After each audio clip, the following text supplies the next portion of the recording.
Zanu PF chairperson Goodwill Masarembo's office was petrol bombed early this morning, shortly after he publicly begged President E.D. Mnangagwa's constitution in office ahead of the party's upcoming congress. Sana bina mashuka anopda nyugo panapa aiwa nokumana mzimba aitoona kuti aiwa property yevakomana vemuZanu PF tichiona chairman vachipetrol bombewa his office panhau yekuti our ED must not step down. People subscribe or like or turn on the bell. When comes to eyewitness report that unknown assailants in vehicle with no number plates at the Honda Fit launched the Eson attack around 4 a.m.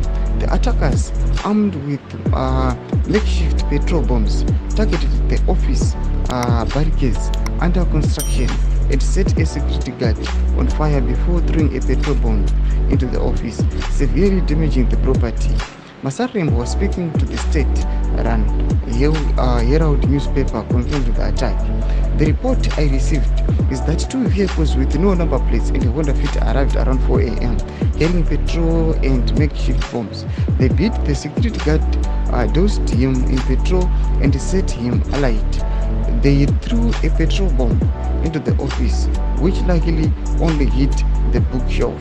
Tomashikana muraitoka panapa tiona kuti aiwa mukomana uyu kungotaura mashoko akataura achiti munangagwa must not step down. Aiwa vaatakiwa zvataona kuti aiwa vanhu vachazivi kuti manje vanhu vakaataka vanhu vari mune faction Zanu PF iri kati ndevanani because hapamboona kana mumwe opposition akamboita zvipindi zvakadai.